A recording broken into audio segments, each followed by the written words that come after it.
Ang mga letra ay tila may sariling buhay, sumasayaw sa kanyang paningin, nanunuya. Hindi ito isang ordinaryong sulat. Ito ay isang hatol. Isang taning sa lahat ng pinaghirapan ng kanyang ama. Isang pako sa kabaong ng pangalang Valderrama na pilit niyang pinangangalagaan. Nasa loob siya ng kanyang Mercedes-Benz, ang amoy ng mamahaling leather ay humahalo sa hanging nagmumula sa air conditioner. Sa labas, ang init ng tanghaling tapat sa Makati ay tila kayang tumunaw ng aspalto. Ngunit sa loob ng sasakyan, sa gitna ng karangyaan, isang nakapanlalamig na yelo ang unti-unting bumabalot sa kanyang puso. Ang sulat na hawak niya, na halos malukot sa higpit ng kanyang pagkakahawak, ang nagdala ng inbyerno sa kalagitnaan ng tag-araw. Ito na ba ang katapusan, Papa? Tanong niya sa sarili, ang mga mata ay nagsisimula ng manlabo. Ibinigay ko na ang lahat. Isinakripisyo ko na ang lahat. Pero bakit parang kulang pa rin? Isang taon. Isang taon na mula nang pumanaw ang kanyang amang si Don Ricardo Valderrama, ang haligi ng kanilang pamilya at ng Valderrama Holdings. Iniwan ito sa kanya at sa kanyang ina, si Doña Elvira, ang isang imperyong akala ng lahat ay hindi kayang gumuho. Ngunit ang hindi alam ng publiko, ng mga kaibigan at lalong-lalo na ng kanilang mga karibal sa negosyo, ay ang katotohanang matagal nang may bitak ang mga pader ng kanilang imperyo. Ang Valderrama Holdings ay nalulunod sa utang. Isang sikretong pilit nilang itinatago sa likod ng mga ngiti sa mga social events at ng mga mamahaling kasuotan. Bawat araw ay isang pag-arte. Bawat umaga ay isang pakikipaglaban. At ang sulat na ito ang hudyat na malapit na silang matalo sa laban. Ang mansyon na kinalakihan niya, ang tahanang puno ng alaala ng kanyang ama, ay malapit nang mawala sa kanila. Isang malakas na busina mula sa likuran ang gumising sa kanya mula sa masamang panaginip. Berde na pala ang ilaw sa traffic light.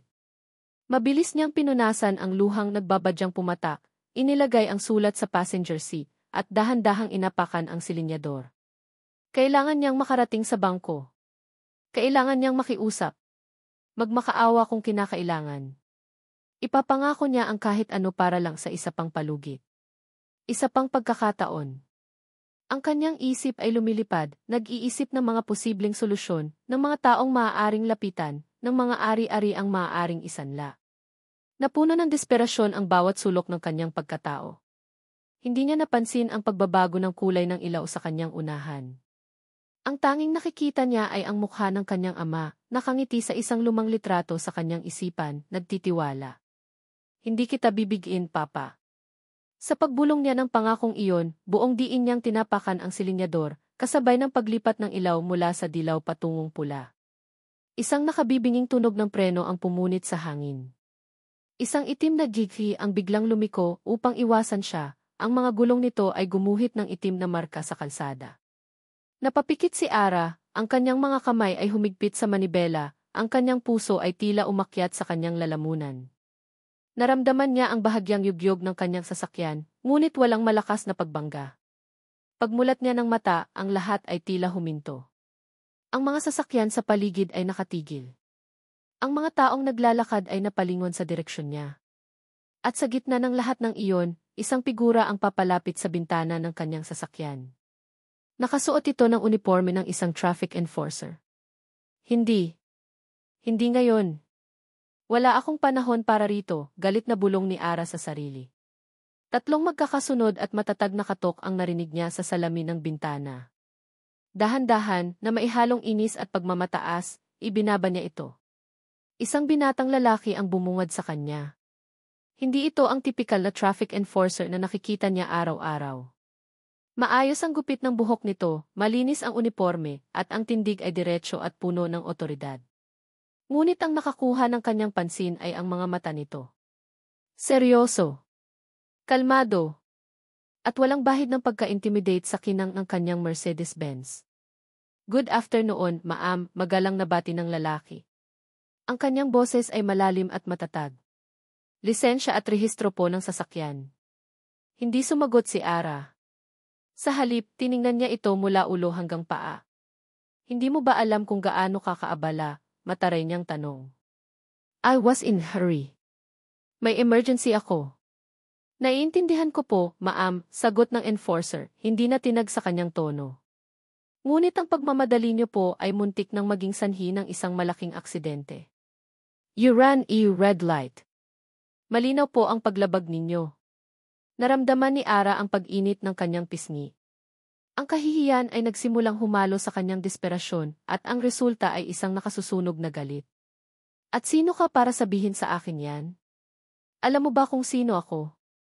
Ito ang kanyang karaniwang sandata. Ang pangalang Valderrama. Ang kapangyarihang kaakibat nito. Kadalasan, sapat na iyon para umatras ang sinuman. Ngunit hindi ang lalaking ito. Bahagyang kumunot ang noo nito, tila pinag-aaralan siya. Ang pagkakakilanlan niyo po, ma'am, ay hindi magpapabago sa kulay ng traffic light. Pakiusap po ang lisensya at rehistro ninyo. Wala akong panahon para rito, giit ni Ara, habang dinudukot ang kanyang wallet. Kumuha siya ng 3 bughaw na 1,000 piso at inabot ito sa lalaki. Here. Para sa abala. Just let me go. Ang mga mata ng enforcer ay lumipat mula sa kanyang mukha, patungo sa perang nakalahad. Sa isang iglap, nakita ni Ara ang pagbabago sa ekspresyon nito. Ang kalmadong otoridad ay napalitan ng isang bagay na mas matalim, mas malamig. Tila nasaktan niya ang isang pride na hindi niya inaasahan. Hindi nito kinuha ang pera. Sa halip, tinitigan siya nito ng diretso sa mata. Ma'am, bukod po sa paglabag sa batas trapiko, yan pong ginagawa ninyo ay bribery. Mas mabigat na kaso po yan. Natigilan si Ara. Walang epekto ang kanyang pera. Walang epekto ang kanyang pangalan. Sino ba ang lalaking ito? Okay, fine, singhal niya, ibinalik ang pera sa wallet at padabog na kinuha ang kanyang lisensya. Bilisan mo. I don't have all day. Kinuha ng enforcer ang kanyang lisensya at bumalik sa kanyang motorsiklo na nakaparada sa gilid. Mula sa kanyang side mirror, pinanood siya ni Ara. Nakita niya itong nagtatype sa isang handheld device. Ang bawat segundo na lumilipas ay parang 1 oras. Ang bawat pagtibok ng kanyang puso ay isang paalala ng kanyang kabiguan, sa bangko, sa kalsada, sa buhay. Pagkaraan ng ilang minuto na parabang isang kawalang hanggan, bumalik ang enforcer. Inabot nito sa kanya ang isang piraso ng papel, kasama ang kanyang lisensya. Isang traffic violation ticket. Ito na po ang ticket ninyo, ma'am, sabi nito sa parehong formal na tono. Maaari niyo po itong bayaran sa loob ng 7 araw. Mag-ingat po kayo sa pagmamaneho. Hindi makapaniwala si Ara. Sa lahat ng problemang kinakaharap niya, dinagdagan pa ng isang walang kwentang traffic enforcer ang kanyang pasanin. Naramdaman niya ang isang pamilyar na kirot ng pagiging walang kapangyarihan, isang damdaming matagal na niyang hindi naramdaman.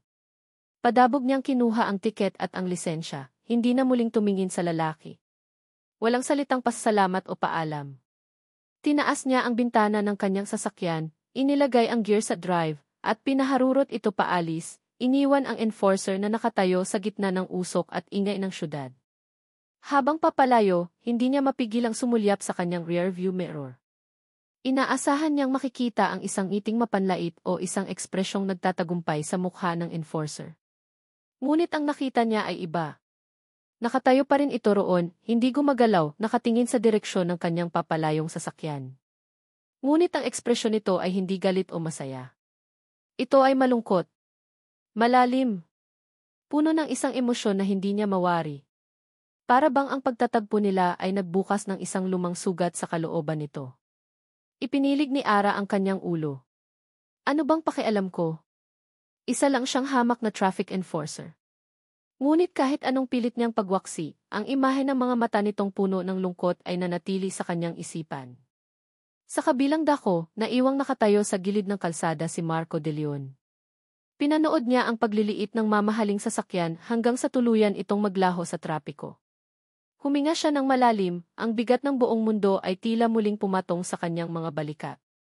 Tiningnan niya ang pangalang nakarehistro sa kanyang ticketing device. Isang pangalan na naging sanhi ng kanyang mga bangungot sa loob ng maraming taon. Isang pangalan na sumira sa kanyang mga pangarap at nagpabago sa takbo ng kanyang buhay. Sa gitna ng ugong ng mga sasakyan at sigaw ng mga tao, halos pabulong niyang binigkas ang pangalan, ang bawat pantig ay may bigat ng isang multo mula sa nakaraan. Arabella. Valderrama.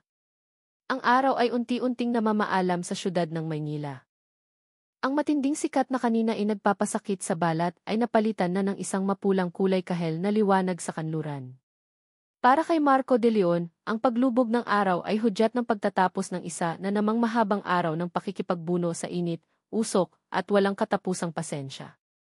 Habang ibinabalik niya ang kanyang handheld device sa lalagyan at inaayos ang kanyang uniforme, ang imahe ng babae sa loob ng Mercedes-Benz ay muling sumagi sa kanyang isipan. Arabella Valderrama. Ang pangalan pa lang ay may bigat na, parang isang marangyang pabango na nanunuot at nag-iiwan ng marka. Ngunit para kay Marco, ang marka ay hindi kaaya-aya. Ito ay isang peklat. Ini-start niya ang kanyang luma ngunit maasahang motorsiklo. Ang ugong ng makina nito ay salungat sa katahimikan na nagsisimulang bumalot sa kanyang pagkatao. Sa buong maghapon, naging abala siya sa pagmamando ng trapiko, sa pagtugon sa mga tanong, at sa pagharap sa iba't ibang uri ng motorista. Ngunit ngayong mag-isa na lamang siya, ang pader na kanyang itinatayo sa paligid ng kanyang damdamin ay unti-unti nang gumuho. Ang pagtatagpo nila kanina ay hindi isang simpleng engkwentro sa kalsada. Ito ay isang paghampas ng alon mula sa isang karagatan ng nakaraang pilit na niyang tinatalikuran. Ang pagmamataas sa mga mata ni Arabella, ang paraan ng pag-aalok nito ng pera na para bang lahat ng bagay at tao ay may presyo, iyon ang mundong matagal na niyang kinamuhian. Ang mundo ng mga Valderrama. Ang biyahe pa uwi ay pamilyar na sa kanya. Mula sa malapad at sementadong mga kalsada ng Makati, unti-unting nagiging masikip at bako-bako ang daan patungo sa kanyang inuupahang apartment sa isang simpleng distrito ng Maynila. Ito ang dalawang mukha ng syudad na araw-araw niyang tinatawid, ang mayaman at ang simple, ang makapangyarihan at ang nagsusumikap. Pagpasok niya sa kanyang maliit na silid, ang unang bumungad sa kanya ay ang katahimikan. Isinabit niya ang kanyang susi at helmet sa pako sa likod ng pinto. Ang pagod ng buong araw ay nagsimulang manuot sa kanyang mga buto. Ang kanyang silid ay simple. Isang kama, isang maliit na mesa at upuan, isang aparador, at isang hilera ng mga libro sa isang lumang estante. Walang anumang karangyaan. Ngunit sa ibabaw ng mesa, nakatayo sa isang murang picture frame, ay isang bagay na sumisimbolo sa buhay na sanay ay naging kanya. Ang kanyang diploma. Bachelor of Science in Civil Engineering. Cum laude.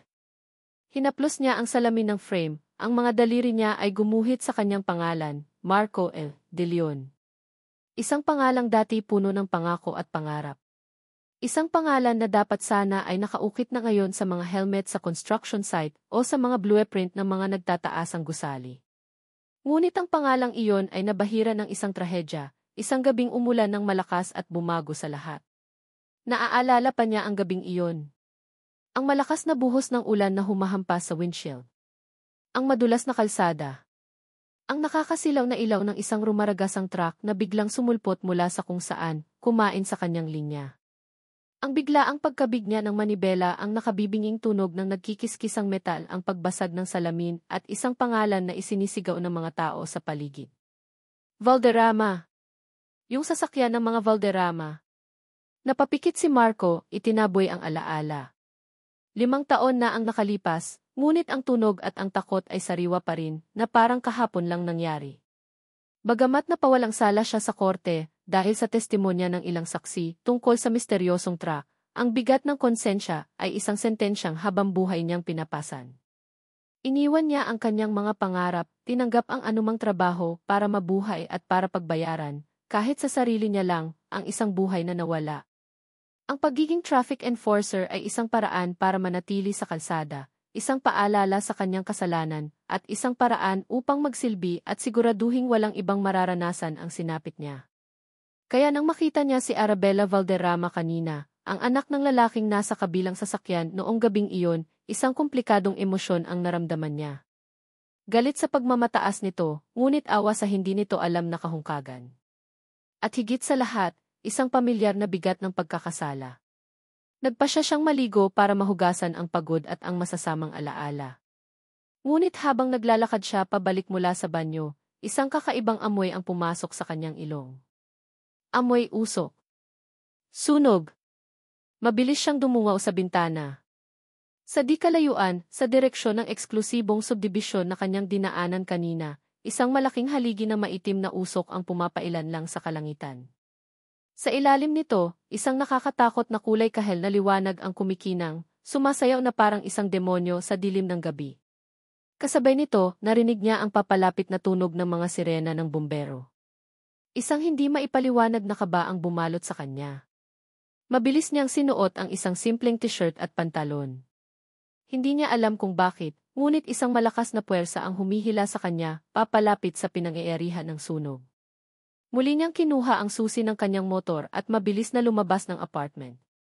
Habang papalapit siya, papalakas ng papalakas ang sigawan ng mga tao at ang ingay ng mga sirena. Ang amoy na nasusunog na kahoy at plastik ay tumitindi. At nang tuluyan na siyang makarating sa lugar, ang kanyang puso ay tila tumigil sa pagtibok. Ang nagliliyab na istruktura ay hindi isang ordinaryong bahay. Ito ay isang mansyon. Isang mansyon na pamilyar sa kanya mula sa mga balita at mga lumang artikulo ng dyaryo na paulit-ulit niyang binasa. Ang mansyon ng mga Valderrama. Nakatayo sa gitna ng kalsada, napapalibutan ng mga usisero at mga emergency responders, naramdaman ni Marco ang panlalamig sa kabila ng matinding init na nagmumula sa apoy. Tadhana. Isang malupit na tadhana ang tila naglalaro sa kanilang mga buhay.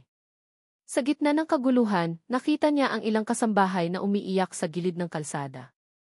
May isang babaeng sumisigaw. Si Doña Elvira. Nasa loob pa si Maam. Sa may library sa ikalawang palapag. Ang puso ni Marco ay bumilis. Doña Elvira. Ang balo ni Don Ricardo. Ang ina ni Arabella. Tumingin siya sa mga bombero. Abala sila sa pag-apula ng apoy mula sa labas, sinusubukang kontrolin ang pagkalat nito. Masyadong mapanganib na pumasok. Ngunit ang mga sigaw ng kasambahay ay tumatago sa kanyang kaluluwa. Nasa loob pa si Maam. Sa isang iglap, nawala ang lahat ng kanyang pag-aalinlangan. Nawala ang kanyang nakaraan. Nawala ang pangalang Valderrama. Ang tanging natira ay ang isang buhay na kailangang iligtas at ang isang lalaking alam ang ibig sabihin ng mawalan. Bago pa man siya mapigilan ng sinuman, tumakbo siya papalapit sa nagliliyab na bahay.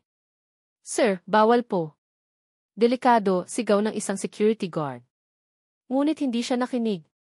Ibinasa niya ang kanyang t-shirt gamit ang tubig mula sa isang hose na nakakalat sa damuhan, itinakip ito sa kanyang ilong at bibig, at sumuong sa apoy. Ang init sa loob ay nakapapasok. Ang usok ay makapal at mahapdi sa mata. Ang tunog ng nababasag na salamin at bumabagsak na kahoy ay nakabibingi. Sinunod niya ang direksyon na itinuro ng mga kasambahay, umakyat sa engrandeng hagdanan na unti-unti nang nilalamon ng apoy. Doña Elvira, sigaw niya, ang kanyang boses ay garalgal dahil sa usok. May tao po ba rito? Isang mahinang ubo ang kanyang narinig mula sa isang silid sa dulo ng pasilyo. Sinipa niya ang pinto ng library. Bumungad sa kanya ang isang babaeng may edad, nakaupo sa sahig, hirap na huminga at napapalibutan ng makapal na usok. Si Doña Elvira. Halika na po, Maam. Ilalabas ko po kayo, sabi ni Marco habang inaalalayan itong tumayo. Ang mga papeles ang safety. Hirap na sabi ng matanda. Wala na pong panahon, Maam. Mas mahalaga po ang buhay ninyo. Binuhat niya ang babae na halos walang malay dahil sa paglanghap ng usok. Ang bigat nito ay hindi gaanong naramdaman ni Marco, pinalitan ng adrenaline na dumadaloy sa kanyang mga ugat. Maingat ngunit mabilis, tinahak niya ang daan pabalik. Ang hagdanan na kanyang inakyatan kanina ay mas delikado na ngayon, ang ilang bahagi nito ay nagsisimula ng magliyab. Kumapit po kayo ng mahigpit, bulong niya sa matanda, kahit hindi siya sigurado kung naririnig pa siya nito. Bawat hakbang pababa ay isang pakikipagsapalaran. Ang init ay tila bumabalot sa kanyang balat, at ang usok ay nagpapahirap sa bawat paghinga. Ngunit sa kanyang isipan, iisang bagay lang ang malinaw, kailangan niyang mailabas ang ina ni Arabella mula sa impyernong ito. Hindi niya hahayaang may isa pang Valderrama na masawi habang siya ay naroroon. Hindi na muli. Nang sa wakas ay marating nila ang pangunahing pinto, isang malakas na pagbagsak ang narinig nila mula sa itaas. Isang bahagi ng kisame ang gumuho, kasama ang nagliliyab na chandelier, at bumagsak ito sa mismong lugar na kanilang pinanggalingan segundo lang ang nakalipas. Napahinto si Marco, ang kanyang puso ay malakas na kumakabog sa takot at sa pasasalamat na nakaabot sila sa tamang oras. Gamit ang natitirang lakas, itinulak niya ang sarili palabas, patungo sa sariwang hangin ng gabi.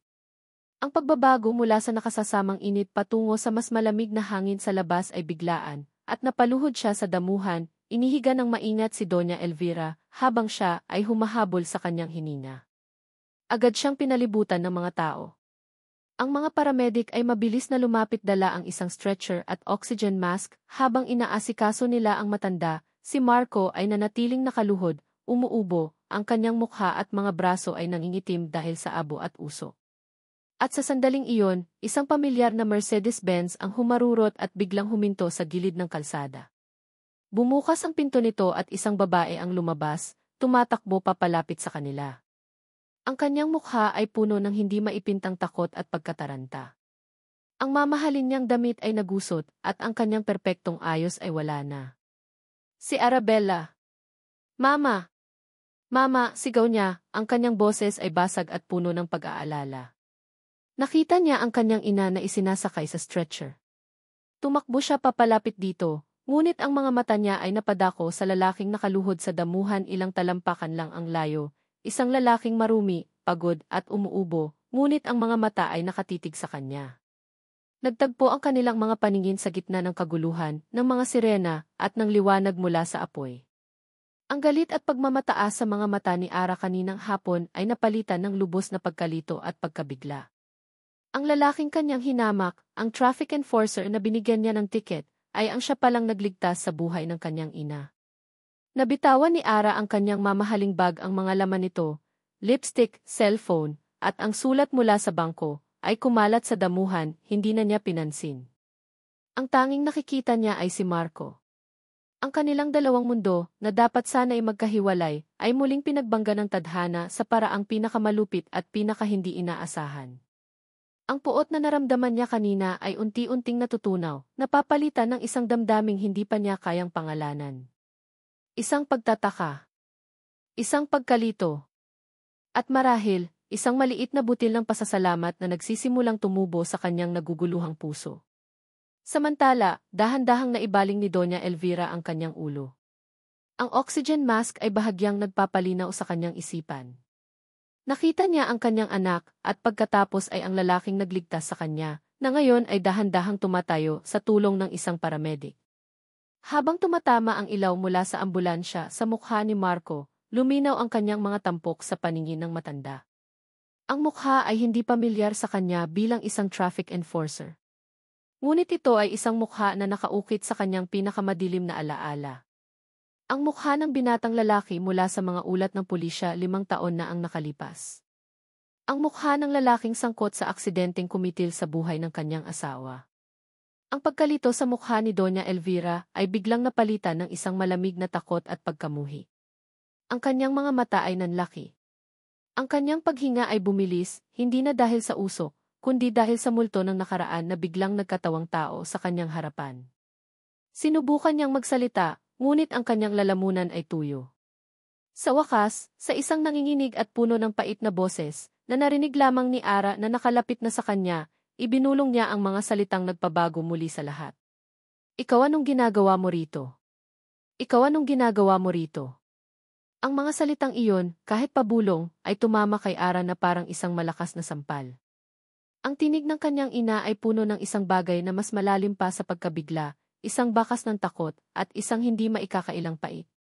Tumingin si Ara mula sa namumutlang mukha ng kanyang ina patungo sa lalaking nakatayo sa di kalayuan. Si Marco de Leon. Nakatayo lang ito roon, ang suot mula sa sunog ay nagpapatingkad sa kapusyan ng kanyang mga mata. Nakita ni Ara ang pagbabago sa ekspresyon nito nang marinig ang sinabi ni Doña Elvira. Ang bakas ng pagod ay napalitan ng isang pamilyar na lungkot, isang anino na tila laging bumabalot sa pagkatao nito. Hindi ito nagsalita. Tila naiintindihan nito ang kahulugan sa likod ng tanong ng kanyang ina. Mama, siya po ang nagligtas sa inyo, mahinang sabi ni Ara, sinusubukang unawain ang tensyon sa pagitan ng dalawa. Kung hindi dahil sa kanya, hindi niya kayang tapusin ang pangungusap. Ang isipin lang ang maaaring nangyari ay nagdulot ng malamig na kaba sa kanyang dibdib. Ngunit si Doña Elvira ay umiling lang, ang mga mata ay hindi inaalis kay Marco, na para bang nakakita ito ng isang masamang pangitain. Dalhin niyo na ako sa ospital, utos niya sa mga paramedic, ang boses ay naging malamig at may otoridad, bago muling bumaling kay Ara. At ikaw, Arabella, huwag mo nang lalapitan ang lalaking iyan. Naintindihan mo? Walang pagkakataong sumagot si Ara. Mabilis na isinara ng mga paramedic ang pinto ng ambulansya, at sa isang iglap, umalis na ito, kasama ang ugong ng sirena na tila isang paalam. Naiwan si Ara na nakatayo sa gitna ng kaguluhan, ang kanyang isip ay isang buhol ng mga tanong. Bakit ganoon na lang ang reaksyon ng kanyang ina? Paano sila nagkakilala? At bakit ang isang bayani ay tinuturing na parang isang kaaway? Tumingin siya kay Marco na ngayon ay kinakausap ng isang pulis, marahil ay kinukuhanan ng salaysay. Nakita niya itong tumango, magalang na sumagot, at pagkatapos ay tumalikod na, naglakad patungo sa kanyang motorsiklo na nakaparada sa dilim, malayo sa mga kumikinang na ilaw ng mga emergency vehicle. Isang malakas na puwersa ang nagtulak kay Ara na kumilos. Utang na loob. Iyon ang unang pumasok sa isip niya. Iniligtas ng lalaking ito ang pinakamahalagang tao sa buhay niya. Hindi niya maaaring hayaan na lang itong umalis na parang isang estranghero. Sandali, sigaw niya. Huminto si Marco sa paglalakad ngunit hindi ito lumingon. Nilapitan siya ni Ara, ang kanyang mga mamahaling sapatos ay lumulubog sa basang damuhan. Salamat, sabi niya, ang mga salita ay tila hindi sapat. Salamat sa ginawa mo. Utang ko sa iyo ang buhay ng mama ko. Doon lang ito dahan-dahang humarap sa kanya. Sa malapitan, kitang-kita niya ang mga gasgas sa braso nito at ang pamumula ng mga mata nito dahil sa usok. Ngunit sa kabila ng dumi at pagod, may isang dignidad sa tindig nito na hindi niya napansin kaninang hapon. Ginawa ko lang po kung ano ang tama, ma'am, sagot nito, ang boses ay magalang pa rin, ngunit may distansya. Ang maambi ay parang isang pader na muli niyang itinayo sa pagitan nilang dalawa. Hindi. Higit pa sa tama ang ginawa mo. Isinugal mo ang buhay mo, giit ni Ara. Dinukot niya ang kanyang checkbook mula sa bag na pinulot niya kanina. Gusto kitang bayaran. Sabihin mo lang kung magkano. Kahit ano, Huminto siya sa pagsasalita nang makita niyang muling nagbago ang ekspresyon sa mukha ni Marco. Ang lungkot ay napalitan ng pagkadismaya. Isang pamilyar na pagkadismaya na nakita na niya kanina. Hindi lahat ng bagay na babayaran ng pera, ma'am, malamig na sabi nito. At ang buhay ng isang tao, lalo na. Kung gusto ninyong magpasalamat, sapat na po na ingatan ninyo ang inyong ina. Tumalikod na ito muli at nagsimulang maglakad. Ang mga salita nito ay tumama kay Ara, hindi dahil sa lamig ng tono, kundi dahil sa bigat ng katotohanan nito. Muli, naramdaman niya ang kahihiyan. 2 beses sa isang araw, sinubukan niyang gamitin ang pera para ayusin ang sitwasyon. 2 beses din siyang nabigo sa harap ng lalaking ito. Wait, habol niya ulit. Okay, I'm sorry. Hindi ko iyon sinasadya. Huminga siya ng malalim. Pwede bang malaman ang pangalan mo? Muli itong huminto. Sa pagkakataong ito, tumagal ng ilang segundo bago ito lumingon. Marco. Marco de Leon. Arabella. Pero Ara na lang. Isang bahagyang, halos hindi mahahalata, ng ngiti ang sumilay sa labi ni Marco. Ngunit ito ay isang ngiting malungkot. Alam ko, sabi nito. Ang simpleng sagot na iyon ay nag-iwan ng isa na namang tanong sa isipan ni Ara. Sa mga sumunod na araw, ang mansyon ay naging isang abalang lugar ng mga investigador at insurance adjusters. Faulty electrical wiring, iyon ang opisyal na sanhi ng sunog. Pansamantala, si Ara at ang kanyang ina ay tumuloy sa isang 5-star hotel na pag-aari ng isang kaibigan ng kanilang pamilya.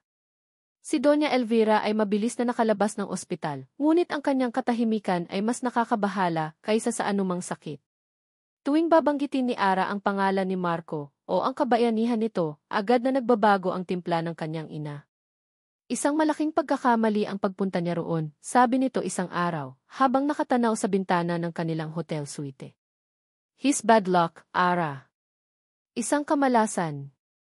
Layuan mo siya. Ang paulit-ulit na babala, na walang kasamang paliwanag, ay lalo lamang nagpaalab sa kuryosidad ni Ara. Sino si Marco de Leon?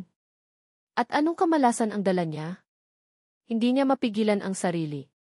Isang hapon, pagkatapos ng isang nakakapagod na pakikipag-usap sa mga abogado, nagmaneho siya papunta sa presinto ng pulisya, kung saan niya naisip na maaaring nakaistasyon si Marco. Nagbakasakali lang siya. At naroon nga ito. Nakaupo sa isang bench sa labas, nagbabasa ng isang libro habang nakabreak. Ang suot nitong uniforme ay malinis at plansado, na para bang hindi ito ang lalaking sumuong sa apoy ilang gabi lang ang nakalipas. Nag-alinlangan si Ara, ngunit huminga siya ng malalim at nilapitan ito. Nag-angat ng tingin si Marco nang maramdaman ang kanyang anino. Ang pagkagulat ay malinaw sa kanyang mga mata. Ma'am. Ara, pagtatama nito sa sarili. Anong ginagawa mo rito? Gusto lang kitang kamustahin, sagot ni Ara. Umupo sa kabilang dulo ng bench, pinapanatili ang isang maingat na distansya. At para mag-sorry ulit sa inasal ko. Sa kalsada at sa offer ko. Ibinaba ni Marco ang kanyang libro. Isang nobela ni Eshonel Jos. Kalimutan niyo na iyon. Ang mahalaga, maayos na ang mama niyo. Maayos na siya pero galit siya sa iyo.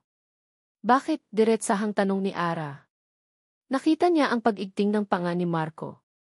Umiwas ito ng tingin. May mga bagay na mas mabuting hindi na binabalikan. Pero gusto kong malaman. May utang na loob ako sa'yo. At hindi ko maintindihan kung bakit ang taong nagligtas sa amin ay ang taong kinamumuhian ng nanay ko.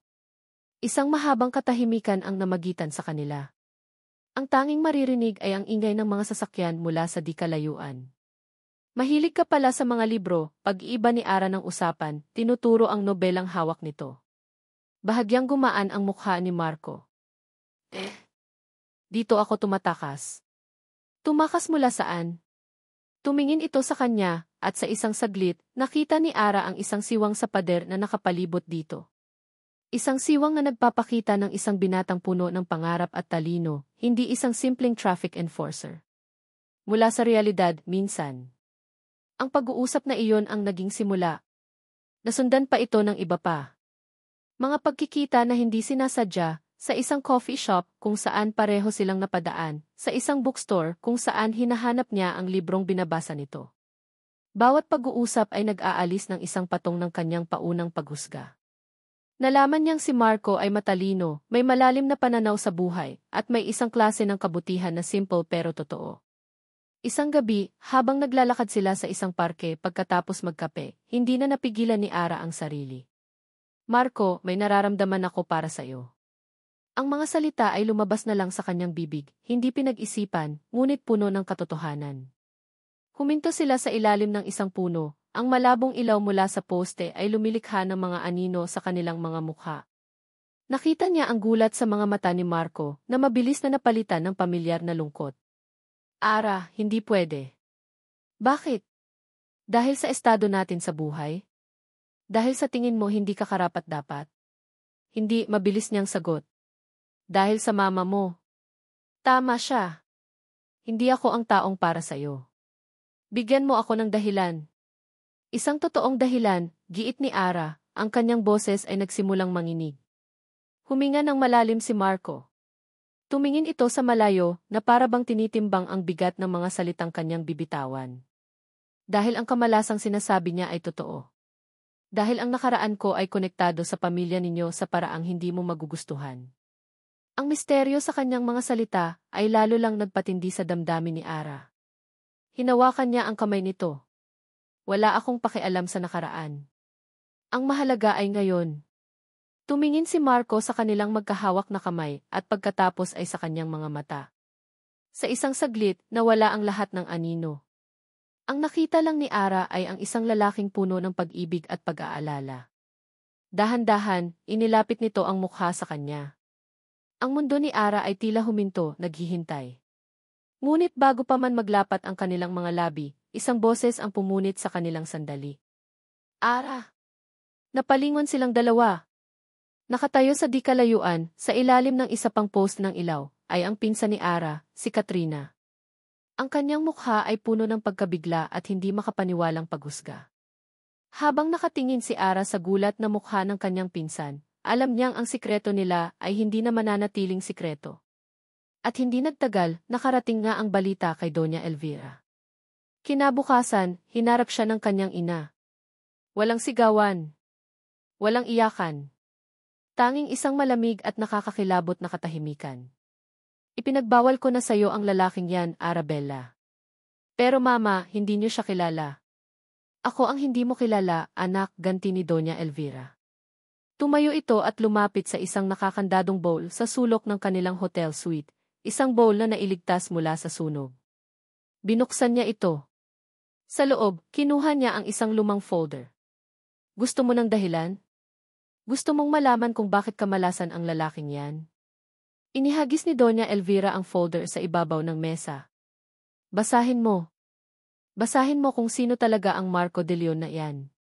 Nanginginig ang mga kamay ni Ara habang binubuksan ang folder. Ang mga laman nito ay mga lumang artikulo ng dyaryo, mga litrato ng isang karambola ng mga sasakyan, at mga kopya ng police report. Ang mga mata niya ay mabilis na nagbasa, hinahanap ang katotohanan. At natagpuan niya ito. Sa isang maliit na seksyon ng report, sa ilalim ng drivers involved. Isang pangalan ang nakasulat ng malinaw, isang pangalan na paulit-ulit na tumatakbo sa kanyang isipan, isang pangalan na nagsimula ng magkaroon ng lugar sa kanyang puso. Driver of Vehicle Easy, Marco de Leon.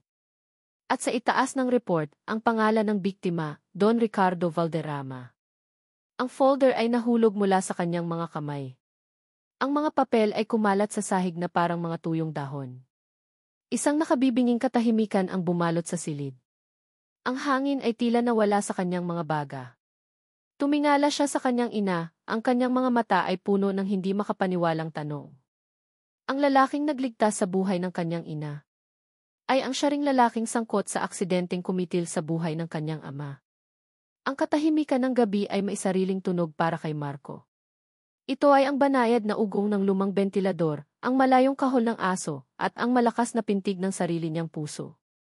Nakaupo siya sa gilid ng kanyang kama, ang sikat ng buwan na tumatago sa maliit na bintana ay nagbibigay liwanag sa isang teleponong hindi tumutunog. Kanina pa siya naghihintay. 1 oras. 2 oras. Ang mga minuto ay gumagapang na parang mga suso, bawat isa ay may dalang bigat ng pag-aalinlangan.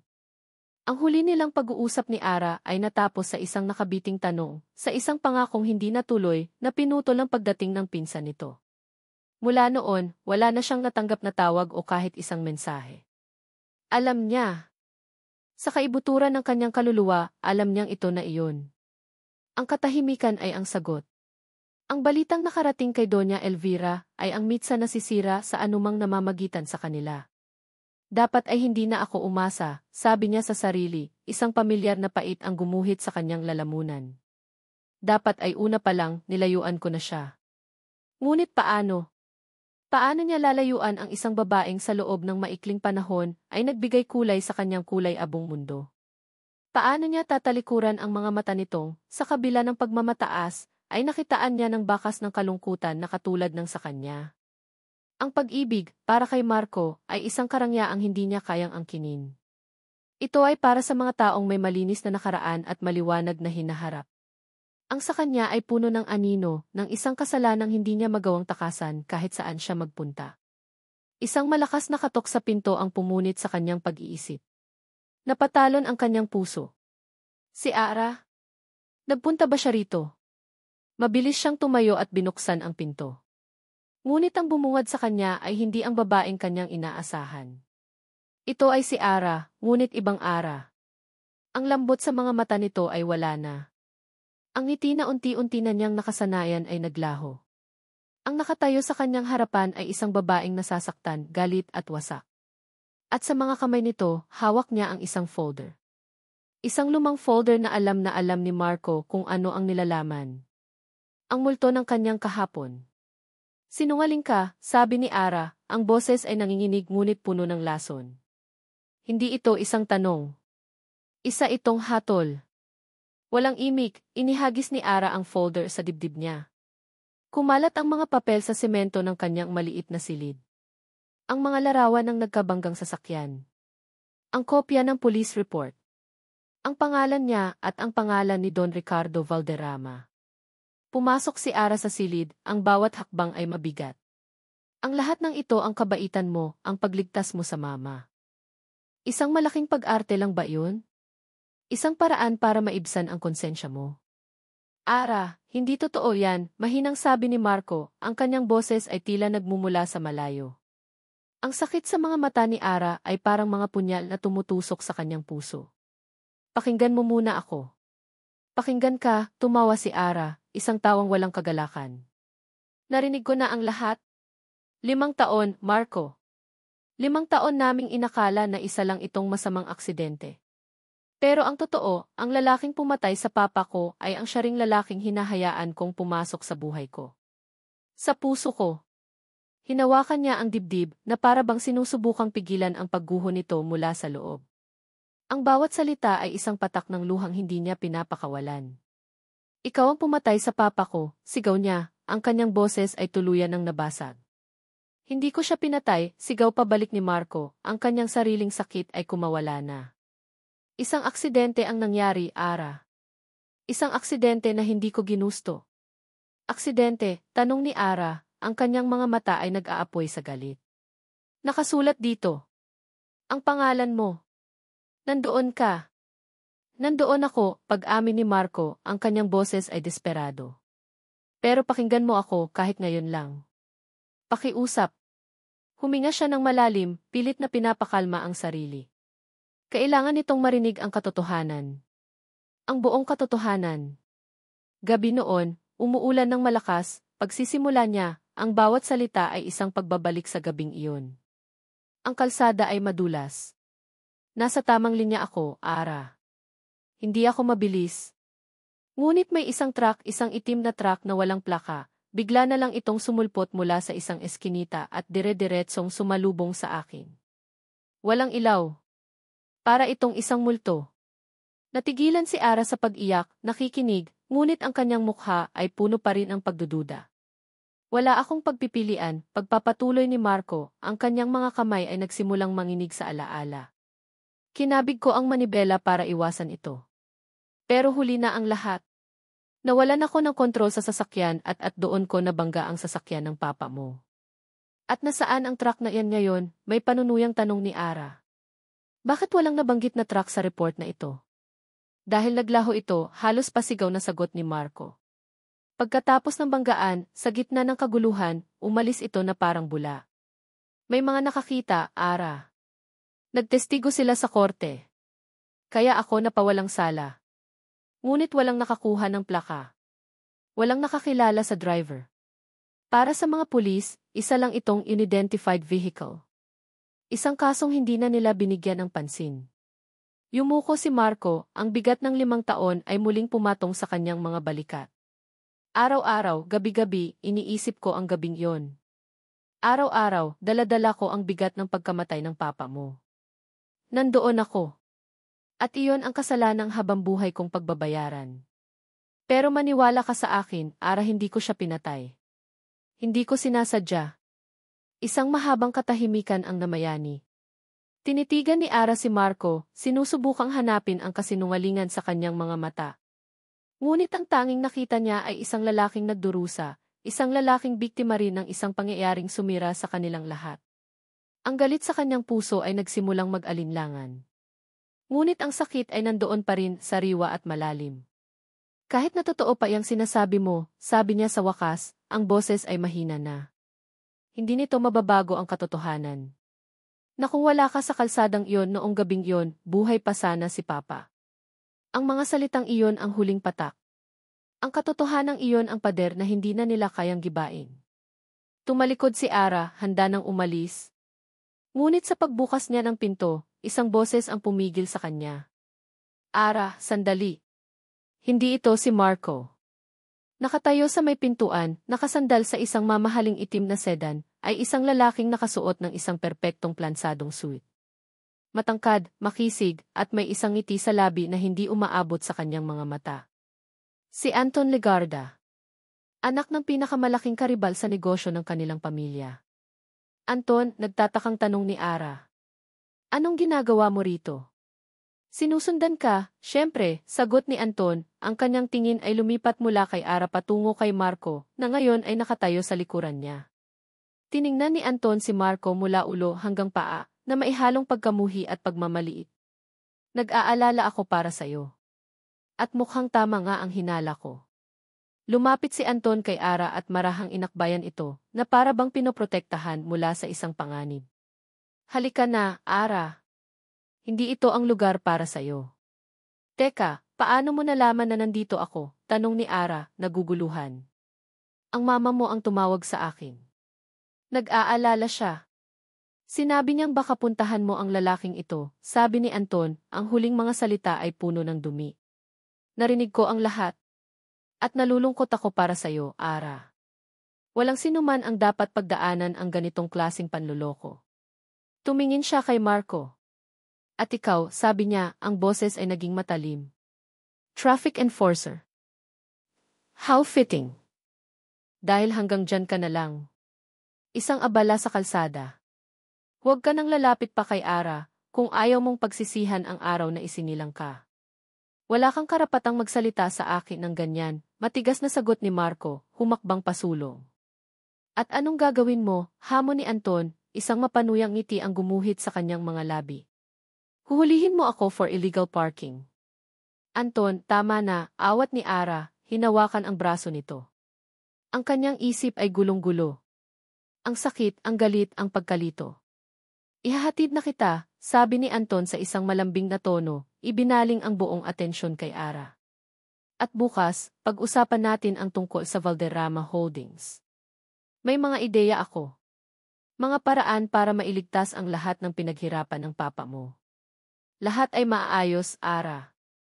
Is promise. Ang mga salitang iyon, iligtas ang lahat ng pinaghirapan ng papa mo, ay tumama sa isang bahagi ng puso ni Ara na sugatan at desperado. Isang alok ng pag-asa sa gitna ng kawalan. Hindi na siya lumingon pa kay Marco. Hinayaan niya ang sarili na akayin ni Anton palayo sa maliit na apartment na iyon, palayo sa lalaking nagdala sa kanya sa langit at sa impyerno sa loob lamang ng ilang linggo. Sumakay siya sa kotse ni Anton at habang papalayo sila, sumulyap siya sa bintana.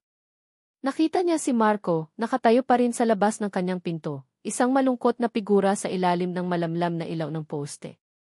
Ang kanilang mga mata ay muling nagtagpo sa huling pagkakataon. Walang galit, walang pagmamahal. Tanging isang malalim at hindi masukat na kalungkutan.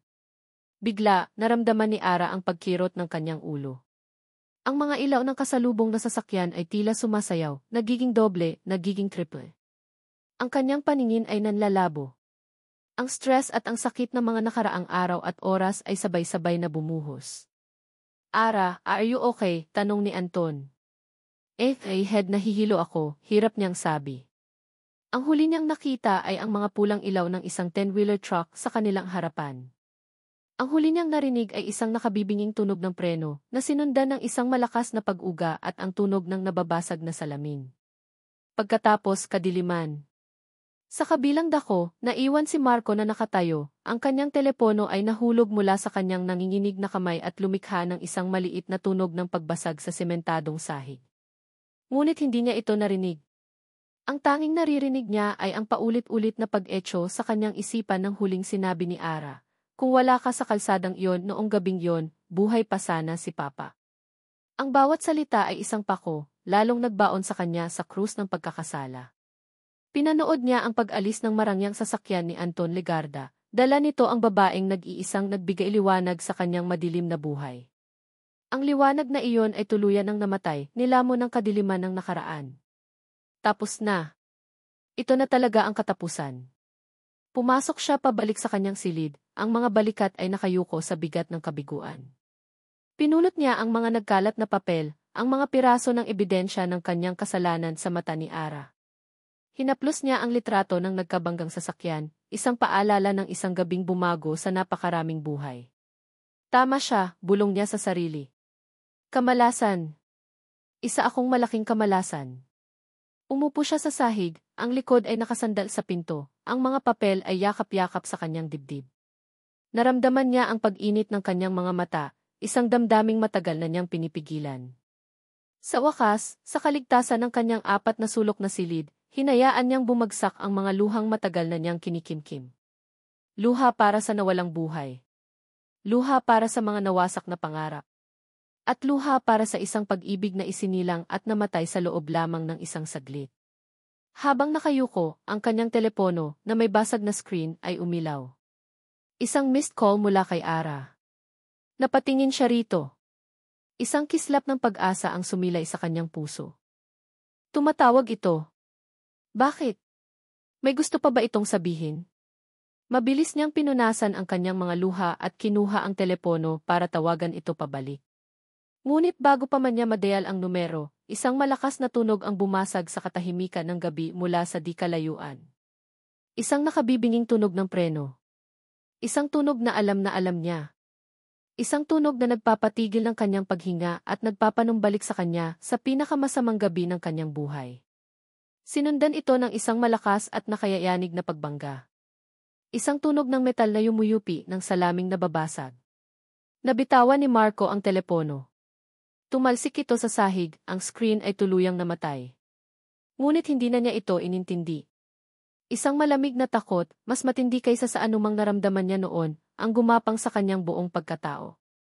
Tumakbo siya palabas ng kanyang apartment, ang kanyang mga paa ay tila may sariling isip. Tumakbo siya patungo sa direksyon kung saan lumiko ang sasakyan ni Anton. Patungo sa direksyon ng tunog. Sa dulo ng kalye, ilang blok lang mula sa kanyang apartment, nakita niya ang tanawin. Isang 10-wheeler truck at isang itim na sedan na wasak ang harapan ay nakatigil sa gitna ng kalsada. Ang usok ay nagmumula sa makina ng kotse. Ang mga tao ay nagsisimulang maglabasan mula sa kanilang mga bahay. Ang kanilang mga mukha ay puno ng gulat at takot. Ngunit ang tanging nakikita ni Marco ay ang itim na sedan. Ang kotse kung saan sumakay si Ara. Ere! Isang sigaw na puno ng purong takot ang kumawala mula sa kanyang lalamunan. Tumakbo siya, binabangga ang mga taong nagsisimulang magkumpol. Ang bawat hakbang ay isang pagdarasal. Huwag po. Huwag po ulit. Huwag siya. Nang makarating siya sa tabi ng sasakyan, ang kanyang pinakamasamang kinatatakutan ay nagkatotoo. Nakita niya si Anton sa driver's seat, duguan ang noo, ngunit tila may malay. Ngunit ang kanyang mga mata ay napunta sa passenger seat. Si Ara. Nakatungo ito, walang galaw. Ang kanyang buhok ay nakatakip sa kanyang mukha, ngunit nakita niya ang isang manipis na agos ng dugo na dumadaloy mula sa kanyang sentido. Ara, sigaw niya muli, kinakatok ang bintana. Ara, gumising ka. Pakiusap. Walang sagot. Ang mundo ni Marco ay gumuho sa pangalawang pagkakataon. At sa pagkakataong ito, mas masakit. Mas malala. Dahil ang kasaysayan ay hindi lang umuulit, ito ay nanunuya. Tila sinasabi sa kanya ng tadhana na habang buhay siyang mamarkahan ng pangalang Valderrama, habang buhay na magiging bahagi ng kanilang trahedya. Ang paggising ay hindi isang pagmulat ng mata. Para kay Arabella, ito ay isang marahas na pagkaladkad mula sa kawalan ng malay patungo sa isang impyernong walang anyo. Ang una niyang naramdaman ay ang sakit, isang mapurol, ngunit matinding kirot na nakapulupot sa kanyang ulo, na tila isang koronang tinik. Pagkatapos ay dumating ang mga tunog. Isang mahina, ritmikong pagbeep sa kanyang kanan, na parang isang metronome na binibilang ang bawat pagtibok ng kanyang puso. Ang halos hindi marinig na ugong ng malamig na hangin. At mga boses, pabulong at nag-aalala, na tila nagmumula sa ilalim ng tubig. Kailangan nating hintayin ang pamamagadi. Doña Elvira, magiging maayos din po siya. Sinubukan niyang magsalita, ngunit isang tuyong gaspang lang ang naramdaman niya sa kanyang lalamunan. Sinubukan niyang gumalaw, ngunit ang kanyang mga kalamnan ay tila yari sa tingga. Ang huli niyang natatandaan ay isang sigaw, isang nakakasilaw na liwanag, at ang tunog ng nababasag na mundo. Sa wakas, gamit ang lahat ng kanyang lakas, pinilit niyang imulat ang kanyang mga mata, naghahangad na makita ang pamilyar na puting kisame ng isang ospital. Naramdaman niya ang paggalaw ng kanyang mga pilik mata, ang bahagyang pagkirot sa kanyang talukap. Nagawa niya. Nagmulat siya. Ngunit walang dumating na liwanag. Ang tanging bumati sa kanya ay kadiliman. Isang ganap at walang katapusang kadiliman na mas madilim pa sa pinakamadilim na gabi. Hindi ito ang kadiliman ng isang silid na walang ilaw. Ito ay isang kawalan. Isang blankong espasyo kung saan dapat ay mayroong mga hugis at kulay. Isang malamig na takot ang nagsimulang kumalat sa kanyang dibdib, mas matindi kaysa sa sakit ng kanyang ulo. Mama, ang kanyang boses ay basag, isang desperadong bulong. Mama, bakit ang dilim? Agad niyang naramdaman ang pagdampi ng isang pamilyar at mainit na kamay. Ah! Anak! Gising ka na. O, salamat sa Diyos. Ang boses ng kanyang ina, nanginginig sa pinaghalong ginhawa at pighati. Mama, hindi kita makita, sabi ni Ara, ang takot ay nagsisimula ng maging isang ganap na pagkataranta. Bakit walang ilaw? Pakiusap, buksan niyo ang ilaw. Narinig niya ang isang pigil na paghikbi. Naramdaman niya ang paghigpit ng hawak sa kanyang kamay. Anak, sabi ni Doña Elvira, ang boses ay basag. Bukas ang mga mata mo. Ang anim na salitang iyon ay gumuho sa mundo ni Ara sa pangalawang pagkakataon. Bukas ang mga mata niya, ngunit ang kanyang mundo ay sarado. Ang takot ay naging isang sigaw, isang hayop na tunog ng purong lagim na nagmula sa kaibuturan ng kanyang kaluluwa. Naramdaman niya ang mga bisig ng kanyang ina na yumayakap sa kanya, ang mga boses ng mga nurse na sinusubukang pakalmahin siya, ngunit ang lahat ay nawalan ng saysay. Siya ay isang reyna na ninakawan ng kanyang kaharian, isang pintor na ninakawan ng kanyang paningin. Siya ay wala na. Ipinaliwanag ng doktor ang kondisyon sa mga salitang teknikal, cortical visual impairment, traumatic blindness, occipital lobe injury. Ngunit ang tanging naintindihan ni Ara ay ang hatol, ang kanyang mga mata ay gumagana, ngunit ang kanyang utak ay tumangging makakita. Ito ay maaaring pansamantala, ngunit walang mga pangako. Ang mga sumunod na araw ay isang paglalakbay sa impyerno. Ang oras ay naging isang walang saysay na konsepto. Ang araw at gabi ay iisa lang, isang walang hanggang kadiliman na pinupuno lamang ng sakit, takot, at ng boses ni Anton Legarda. Huwag kang mag-alala, Ara. I am here. I will be your eyes, paulit-ulit niyang sinasabi. Araw-araw, naroon siya, ang kanyang presensya ay kasing bigat ng kanyang mamahaling pabango. Dinadalhan niya si Ara ng mga bulaklak na hindi nito makikita, mga tsokolating hindi nito gustong kainin. Ikinukwento niya ang kanyang mga plano para sa Valderrama Holdings na para bang ito ay isang kasunduang tapos na. Ang kanyang pag-aalaga ay hindi nagbibigay ng aliw, kundi ng pakiramdam na siya ay isang hawlang ginto na unti-unting isinasara. We will get married as soon as you're stable, deklara niya isang araw, hindi na ito isang alok, kundi isang kautusan. I'll take care of you. I'll take care of everything. Sa kanyang kahinaan, sa kanyang pagkawasak, si Ara ay naging isang manikang walang buhay, tumatango sa mga bagay na hindi niya naiintindihan, sumasang-ayon sa isang kinabukasang hindi niya pinili. Hanggang sa isang hapon, isang bagay ang nagbago. Nag-iisa siya sa silid. Ang kanyang ina ay umuwi sandali upang mag-asikaso ng mga papeles, at si Anton ay may mahalagang pulong. Sa katahimikan, isang halos hindi maririnig na tunog ang kanyang napansin, ang marahang pagbukas at pagsara ng pinto. Pagkatapos, ang halos walang kaluskos na pag-upo ng isang tao sa silya sa pinakamalayong sulok ng silid. Naging alerto si Ara. Sino yan? Tanong niya, ang kanyang boses ay mahina. Walang sumagot. Ngunit narinig niya ang isang pamilyar na tunog, ang marahang pagbuklat ng mga pahina ng isang libro. At pagkatapos, isang boses ang nagsalita, hindi para sa kanya, kundi para sa hangin. Isang boses na malalim, kalmado, at nagdadala ng isang alaalang masakit at kaaya-aya. It is only with the heart that one can see rightly. What is essential is invisible to the eye. Ang boses ni Marco de Leon. Napatigil sa paghinga si Ara. Ang kanyang puso ay nagsimulang tumibok ng napakabilis. Galit. Iyon ang dapat niyang maramdaman. Ngunit sa ilalim ng galit ay isang bagay na mas malakas, isang pakiramdam ng pagkilala, ng pagiging hindi nag-iisa. Hindi siya nagsalita. Natakot siyang kung magsasalita siya, ang multo sa sulok ay maglalaho. Kaya nakinig na lang siya. Nakatayo sa bingit ng galit at pangangailangan, pinili niya ang pangangailangan. Nagpatuloy sa pagbabasa si Marco, ang kanyang boses ay isang sinulid na humahabi ng mga imahe sa kadiliman ni Ara. Ikinuwento niya ang tungkol sa isang munting prinsipe, sa isang rosas, at sa isang alamid. Bawat salita ay isang patak ng kulay sa kanyang itim at puting mundo. Araw-araw, sa loob ng isang linggo, ang ritual ay naulit. Sa oras na wala si Doña Elvira o si Anton, darating si Marco. Hindi sila nag-uusap. Siya ay isang mambabasa, si Ara ay isang tagapakinig. Ito ay isang lihim na kasunduan, isang bawal na aliw. Isang hapon, hindi sinasadyang naibagsak ni Ara ang kanyang baso. Ang tunog ng nabasag na salamin sa sahig ay pumunit sa kanilang katahimikan. Diyos ko, bulong ni Ara, kinakapa ang gilid ng kama. Narinig niya ang mabilis na pagtayo ni Marco, ang kanyang mga hakbang papalapit. Huwag kang gagalaw, sabi nito, ang boses ay puno ng pag-aalala. Baka masugatan ka.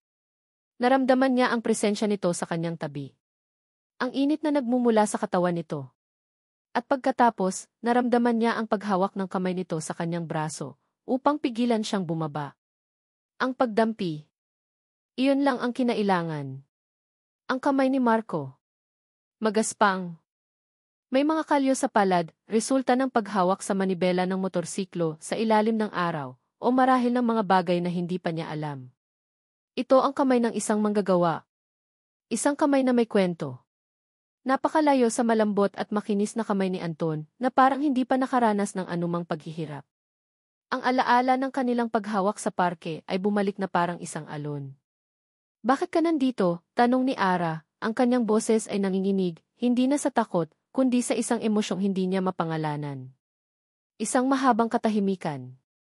Narinig niya ang pagbuntong hininga nito. Hindi ko kaya na hindi ka makita, pag-amin nito sa wakas, ang boses ay halos pabulong.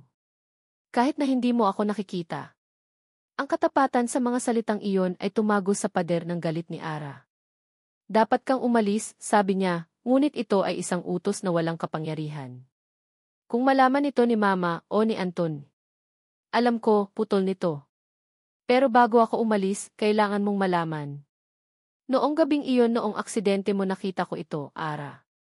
Ang itim na truck. Natigilan si Ara. Ang kwentong ikinuwento nito sa kanyang apartment. Ang kwentong pinili niyang huwag paniwalaan. Nandoon ito, pagpapatuloy ni Marco, ang kanyang boses ay puno ng katiyakan. Sumulpot ito mula sa isang madilim na eskinita, pinilit ang 10-wheeler na magpreno ng biglaan. At pagkatapos, tulad ng dati, naglaho ito. Hindi ito aksidente, Ara. At hindi rin aksidente ang nangyari sa papa mo. May nananadya. Ang kanyang mga salita ay parang mga bato na inihagis sa isang payapang lawa, lumilikha ng mga alon ng pagdududa sa isipan ni Ara. Ang pagmamadali ni Anton. Ang pagiging tagapagligtas nito. Ang mga piraso ng puzzle ay nagsimulang magkaroon ng ibang anyo sa kanyang isipan. Sa sandaling iyon, ang pagbukas ng pinto ay nagpatigil sa kanilang pag-uusap. Ara, yun I love. Sorry, I'm late. May dinaanan lang ako. Ang masiglang boses ni Anton. Nakarinig si Ara ng isang mabilis na paggalaw at ang marahang pagsara ng pinto ng banyo. Pagtatago. Sino nang kasama mo rito? Tanong ni Anton, ang kanyang boses ay biglang naging alerto. May naamoy akong iba. Wala, mabilis na sagot ni Ara, ang kanyang puso ay kumakabog na parang isang tambol. Ang nurse, kalalabas lang. Naramdaman niya ang paglapit ni Anton at ang pag-upo nito sa kama. Hinawakan nito ang kanyang kamay. Ang kamay na malambot, makinis, at ngayon ay tila kamay ng isang estranghero. Ang kaibahan nito sa kamay ni Marco ay napakalinaw, isang pisikal na paalala ng dalawang magkaibang mundo, ng dalawang magkaibang lalaki. You seem tense, puna ni Anton, hinahaplos ang kanyang mga daliri. May problema ba? Pagod lang ako, Anton. Masakit ang ulo ko, palusot niya, pilit na pinapakalma ang sarili. Ang bawat pagtibok ng kanyang puso ay isang sigaw na baka marinig ni Anton, na baka matuklasan nito ang lalaking nagtatago ilang metro lang ang layo mula sa kanila. Hayaan mo, malapit nang matapos ang lahat ng paghihirap mo. At natin, sabi ni Anton sa isang malambing na tono. Once na ma-finalize ang merger ng Legarda Group at Valderrama Holdings, wala na tayong poproblemahin. Ang tanging aatupagin na lang natin ay ang kasal natin. Merger. Kasal. Ang mga salitang iyon ay parang mga kadenang unti-unting ipinupulupot sa kanya. Ngunit ngayon, sa unang pagkakataon, ang mga kadenang iyon ay hindi na lang mabigat. Ang mga ito ay nakapagdududa na. May nananadya. Ang mga salita ni Marco ay umuulit sa kanyang isipan. Anton, sabi niya, sinusubukang gawing natural ang kanyang boses. Tungkol sa aksidente may naaalala ka ba? Bago tayo bumangga, naramdaman niya ang bahagyang pagtigil ng paghaplos ni Anton sa kanyang kamay. Wala, mabilis nitong sagot. It all happened so fast. Isang lasing na truck driver, yun ang sabi ng mga pulis. Huwag mo nang isipin yun, Ara. Ang mahalaga, ligtas tayo. Ligtas? Tanong niya sa sarili. O baka naman ito mismo ang panganib? Ang pagtanggi ni Anton ay napakabilis, napakatiyak. Tila isinara na nito ang usapan bago pa man ito magsimula. Ang butil ng pagdududa na itinanim ni Marco ay nagsimula ng umusbong. Nanatili si Anton sa loob ng isa pang oras, nagkukwento tungkol sa kanyang mga tagumpay sa negosyo, habang si Ara ay tahimik na nakikinig, ang kanyang isip ay nasa lalaking nagtatago sa banyo. Ang tensyon sa silid ay halos nahihipo. Bawat minuto ay isang pagtitiis. Nang sa wakas ay magpaalam na si Anton, sa isang halik sa noo na nag-iwan ng malamig na pakiramdam kay Ara, narinig niya ang pagsara ng pinto ng silid. Huminga siya ng maluwag. Maya-maya, narinig niya ang marahang pagbukas ng pinto ng banyo. Ang mga tahimik na hakbang ni Marco ay muling lumapit sa kanya. Kailangan ko nang umalis, bulong nito. Marco, sandali, pigil ni Ara. Yung sinabi mo tungkol sa truck. Seryoso ka ba? Kailanman ay hindi ako naging maseryoso sa buong buhay ko, Ara, sagot nito. Mag-iingat ka sa kanya. Huwag kang basta-basta maniniwala sa lahat ng sinasabi niya. Naramdaman niya ang pag-abot muli ng kamay nito, ngunit sa pagkakataong ito, hindi ang kanyang kamay ang hinawakan. Isang maliit at malamig na bagay ang marahan nitong inilagay sa kanyang palad. Ano to? Tanong niya. Isang lumang cellphone. May prepaid load. Isang numero lang ang nakasave dyan. Ang numero ko. Kung kailangan mo ako o kung may maramdaman kang mali tumawag ka. Kahit anong oras. Bago pa man siya makapagpasalamat, naramdaman na niya ang paglayo nito. Ang marahang pagbukas at pagsara ng pinto ng silid. At muli, naiwan siyang mag-isa sa kadiliman. Ngunit sa pagkakataong ito, hindi na siya ganap na nag-iisa. Mahigpit niyang hinawakan ang cellphone na bigay ni Marco. Ito ay isang konkreto at pisikal na bagay. Isang patunay na hindi siya nababaliw. Isang susi. Isang koneksyon. Isang posibleng daan palabas. Itinago niya ang telepono sa ilalim ng kanyang unan na parang isang mahalagang kayamanan. Sa unang pagkakataon sa loob ng maraming araw, ang kadiliman ay hindi na nakakatakot. Ito ay naging isang lugar kung saan maaari siyang mag-isip, magplano. Isang nurse ang pumasok para i-check ang kanyang vitals at ayusin ang kanyang kama para sa gabi. Ma'am Ara, mukhang mas maganda na po ang pakiramdam ninyo ngayon, puna ng nurse habang inaayos ang kanyang kumot. Kanina po kasi, pagkatapos ng aksidente sa baso, mukha po kayong balisang-balisa. Aksidente sa baso, nagtatakang tanong ni Ara. Opo. Yung nabasag niyo po kanina habang kausap ninyo si Sir Anton. Mabuti na lang po at naitawag niya agad kami para malinis. Natigilan si Ara. Ang kanyang dugo ay tila nagyelo. Ano? Akala ko umalis siya agad para tumawag ng tulong. Hindi po, ma'am. Nandito po siya sa tabi ninyo buong oras. Siya pa nga po ang nagsabi sa amin na dahan-dahanin ang paglilinis para hindi kayo maistorbo sa pag-uusap ninyo sa sarili niyo. Isang malamig na katotohanan ang biglang luminaw sa isipan ni Ara. Nandito si Anton. Buong oras. Narinig niya ang lahat. Ang pagdating ni Marco. Ang pagbabasa ng libro. Ang kanilang buong pag-uusap. Ang pag-aalaga ni Anton ay hindi lang pagkontrol. Ang kabaitan nito ay hindi lang pagkukunwari. Ito ay isang laro. At alam ni Anton na alam na ni Ara. Ang tanong na lang ay kung sino ang unang gagawa ng susunod na hakbang. Ang bawat pagbisita sa ospital ay isang tahimik na pagsusugal. Alam ni Marco na sa bawat paghakbang niya sa malamig na pasilyo, sa bawat pagbukas ng pinto ng silid ni Ara, anumang oras ay maaari siyang mahuli. Ngunit ang takot na iyon ay walang-wala kumpara sa takot na maiwang mag-isa si Ara sa kadiliman, hindi lang sa kanyang paningin, kundi sa kadiliman ng mga kasinungalingang ipinupulupot sa kanya ni Anton Legarda. Ngunit ng araw na iyon, pagkatapos iabot ang cellphone, may nag-iba. Naramdaman niya ito sa hangin.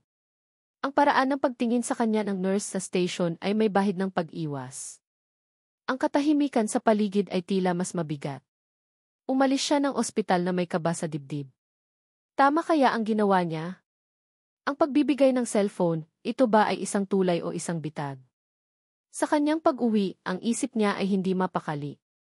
Ang mga salita ng nurse matapos ang insidente sa baso. Ang mga sinabi ni Ara tungkol kay Anton. At ang paulit-ulit na imahe ng itim na truck. Ang lahat ay mga piraso ng isang puzzle na hindi niya mabuo. Ang tanging alam niya ay nasa sentro ng lahat ng ito si Ara, at nasa panganib ito. Pagdating sa kanyang apartment, sinalubong siya ng pamilyar na katahimikan. Ngunit ngayon, ang katahimikan ay hindi na nagbibigay ng kapayapaan.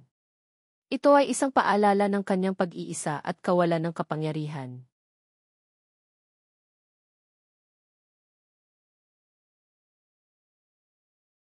Tiningnan niya ang kanyang uniforme na nakasabit sa likod ng pinto. Isang traffic enforcer. Ano ang magagawa ng isang traffic enforcer laban sa isang makapangyarihang sige tulad ni Anton Legarda? Isang biglaang desisyon ang nabuo sa kanyang isipan. Isang desisyon na ipinanganak ng desperasyon at ng isang pag-ibig na hindi niya kayang talikuran. Kinabukasan, hindi siya pumasok sa trabaho. Sa halip, nagtungo siya sa Manila Police District Headquarters. Ang lugar ay pamilyar sa kanya, hindi bilang isang enforcer, kundi bilang isang taong minsan nang nasangkot sa isang investigasyon. Hinanap niya ang isang pangalan mula sa nakaraan. Isang matandang pulis na naging mabait sa kanya noong kasagsagan ng kaso ni Don Ricardo. Isang pulis na tila naniwala sa kanyang kwento tungkol sa misteryosong truck. Isa Reyes, tanong niya sa isang desk officer. Itinuro siya sa isang maliit at magulong opisina sa dulo ng pasilyo. Naabutan niya si Senior Police Officer Isaberto Reyes na malapit ng magretiro, napapaligiran ng mga bunton ng mga folder. Ang kanyang buhok ay puti na at ang kanyang mukha ay puno ng mga linya ng karanasan. Nag-angat ito ng tingin mula sa kanyang binabasa. De Leon, sabi nito, kinikilala siya. Anong hangin ang nagdala sa'yo rito, iho? Akala ko ayaw mo nang tumuntong pa sa lugar na to. Sir Reyes, kailangan ko po ng tulong ninyo, diretsahang sabi ni Marco, umupo sa silyang nasa harap ng mesa nito. Ikinuwento ni Marco ang lahat. Ang sunog sa mansyon ng mga Valderrama. Ang kanyang relasyon kay Ara. Ang pangalawang aksidente. At higit sa lahat, ang muling pagpapakita ng itim na truck. Habang nagsasalita si Marco, nakita niya ang pagbabago sa ekspresyon ni Isa Reyes. Mula sa pagiging simple, ito ay naging seryoso at matalas. Itim na truck, walang plaka, ulit ni Reyes, tumatango na parabang isang lumang alaala ang nanumbalik. Naaalala ko yan. Isa yan sa mga bagay na hindi ako pinatulog noon. Walang witness na makapagturo, walang kikikis na nakakuha. Para itong isang multo. At dahil napawalang sala ka, isinara na lang namin ang kaso. Hit and run near an unidentified vehicle. Pero hindi na ito coincidence, sir, git ni Marco. 2 beses na. At parehong pamilya ng Valderrama ang sangkot. May kinalaman dito si Anton Legarda, sigurado ako. Sumandal si Reyes sa kanyang upuan at tinitigan si Marco. Iho, alam mo ba kung sino ang binabangga mo? Ang mga Legarda ay parang mga pating sa mundong ito. Kung amuyin nila ang dugo, susunggaban ka nila. At ikaw, isa ka lang maliit na isda. Kaya po ako nandito, sir. Dahil alam kong kahit maliit na isda, kailangan ng kasama para lumaban sa pating. Isang mahabang katahimikan ang namagitan sa kanila. Tinitimbang ni Reyes ang binatang nasa harapan niya. Nakita niya ang apoy sa mga mata nito, isang apoy na hindi nagmula sa galit, kundi sa determinasyon at pag-ibig. Sa wakas, bumuntong hininga si Reyes at tumayo. Sige, sabi nito. Tutal, malapit na naman akong magretiro. Isang huling malaking kaso bago ako magbinggo sa probinsya ay hindi naman siguro masama. Ang mga sumunod na araw ay isang pagbabalik sa nakaraan. Gamit ang impluwensya ni Reyes, nabuksan nilang muli ang mga lumang file. Nagtungo sila sa archives, ang amoy ng alikabok at lumang papel ay sumasalubong sa kanila. Hinalungkat nila ang report ng aksidente ni Don Ricardo. Hinahanap ang anumang detalye na maaaring nakaligtaan. Eto, sabi ni Reyes isang hapon, itinuturo ang isang pangalan sa listahan ng mga witness. Si Mang Jun, isang magtataho na nasa kanto malapit sa pinangyarihan. Ang testimony niya ay maikli lang, sinabi lang na masyadong madilim at malakas ang ulan para makita ang plaka. Pero hindi siya masyadong inusisa. Tinunto nila ang address ni Mang Jun na tagpuan nila ito sa isang maliit na barong-barong sa Tondo. Ang dating malakas na magtataho ay isa ng matandang ugod-ugod, may sakit sa baga. Noong una, ayaw magsalita ni Mang Jun, ang takot ay baka sa kanyang mga mata. Ngunit sa tiyaga ni na Marco at Reyes, at sa pangakong poprotektahan siya, unti-unti itong bumigay. Natakot po ako, pag-amin ng matanda, ang boses ay nanginginig. Pagkatapos kong magbigay ng salaysay, may dalawang lalaking nakamaskara ang pumunta sa bahay ko. Sinabihan nila akong manahimik kung ayaw kong madamay ang pamilya ko. Binigyan nila ako ng pera. May nakita ka ba, Mang Jun? Tanong ni Marco. Kahit ano tungkol sa truck. Tumango ang matanda. Hindi ko nakita ang plaka. Pero bago ito tumakbo, nakita ko ang isang bagay na nakapinta sa gilid ng pinto nito. Isang logo. Isang agila na may hawak na letra D. Napatingin sa isa't isa sina Marco at Reyes. Agila na may letrang BC. Ang logo ng Legarda Group. Ito na ang ebidensyang kailangan nila. Isang patunay na may koneksyon ang mga Legarda sa aksidente. Habang isinasagawa nila ang investigasyon, si Marco ay may isa pang laban na isinasabay. Sa gabi, pagkatapos ng paghahanap ng mga ebidensya, binubuksan niya ang kanyang lumang laptop. Binabalikan niya ang kanyang mga lumang disenyo mula sa kolehiyo, mga plano para sa isang low-cost but durable housing technology. Ito ang kanyang thesis noon, isang proyektong pinangarap niyang isakatuparan. Ngayon, hindi na lang ito isang pangarap. Ito ay isang pangangailangan. Kailangan niyang bumangon. Kailangan niyang patunayan, hindi lang kay Ara o sa mundo, kundi sa sarili niya, na siya ay higit pa sa isang hamak na traffic enforcer. Isang gabi, tumunog ang burner phone na bigay niya kay Ara. Marco, ang boses ni Ara, pabulong at puno ng takot. Ara, anong nangyari? Mabilis na tanong ni Marco. Alam niya, Marco. Alam ni Anton ang lahat. Narinig niya tayo. At ngayon pinapamadali na niya ang kasal. May pipirmahan daw kami bukas. Isang kasunduan na magbibigay sa kanya ng kontrol sa lahat ng ari-arian ng pamilya. Huwag kang pipirma, Ara. Huwag na huwag, sabi ni Marco. May ebidensya na kami. Papunta na ako dyan. Huwag, sigaw ni Ara. May mga bantay siya sa labas ng kwarto ko. Marco, may sinabi siya sa akin. Isang bagay na gagamitin niya laban kay Mama kung hindi ako susunod. Ang puso ni Marco ay nagyelo. Anong bagay? Narinig niya ang paghikbi ni Ara sa kabilang linya. Hindi ko alam. Isang sikreto daw nasisira sa pangalan ni Mama at ng buong pamilya Valderrama. Marco, natatakot ako. Makinig ka, Ara. Magtiwala ka sa akin. Huwag kang gagawa ng kahit ano. Gagawa ako ng paraan. Pagkababa ng telepono, alam ni Marco na naubusan na sila ng oras. Hindi na sapat ang ebidensya laban sa truck. Kailangan nilang malaman kung ano ang alas ni Anton laban kay Doña Elvira. Isang mapanganib na plano ang nabuo sa kanyang isipan. Ang tanging paraan para matalo ang isang ahas ay pasukin ang lungga nito.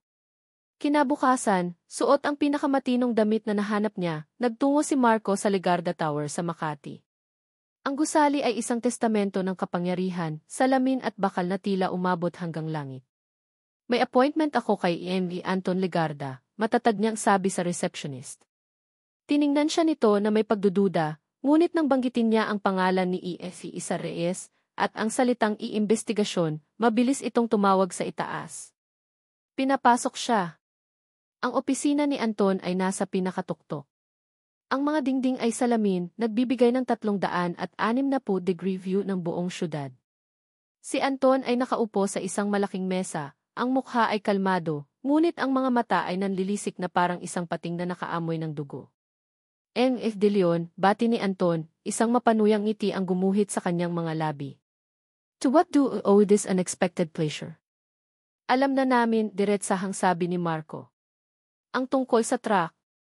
Ang logo ng Legarda. Ang testimonya ni Mang Junni. Ang ngiti ni Anton ay hindi nawala. Sa halip, lalo pa itong lumawak. Tumayo ito at dahan-dahang lumapit sa bintana, nakatanaw sa syudad sa ibaba.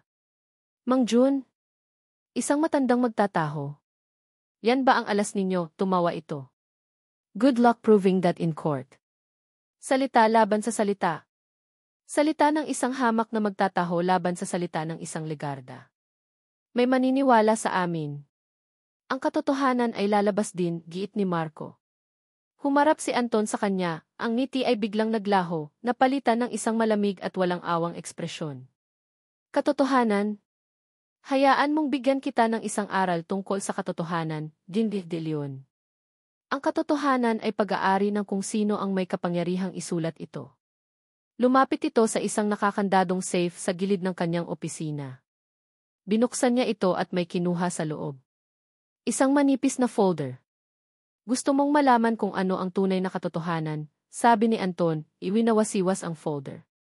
Alam mo ba kung bakit bumagsak ang Valderrama Holdings? Hindi dahil sa pagkamatay ni Don Ricardo. Dahil bago pa man siya mamatay, bangkarote na sila. At alam mo ba kung bakit? Inihagis niya ang folder sa mesa. Binuksan ito ni Marco. Ang laman ay mga kopya ng bank statement, mga litrato. Ang ina ni Ara, ang kagalang-galang na si Doña Elvira, ay may malaking problema sa pagsusugal. Inubos niya ang yaman ng pamilya sa mga kasino sa Macau. Ang aksidente ni Don Ricardo ay naging magandang takip lang sa lahat. At itong ebidensyang hawak mo ito ang alas ko. Ito ang sisira hindi lang sa reputasyon ni Doña Elvira, kundi pati na rin sa pagtingin ni Ara sa kanyang minamahal na ina. Tumingin si Anton kay Marco, ang kanyang mga mata ay nagtatagumpay. Kaya heto ang deal, traffic boy. Itigil mo na ang kahibangang ito. Hayaan mong pakasalan ko si Ara. Hayaan mong iligtas ko ang pangalan nila. At bilang kapalit, mananatiling sikreto ang lahat ng ito. Pero kapag nagmatigas kasi sisirain ko silang lahat. At sisimulan ko sayo.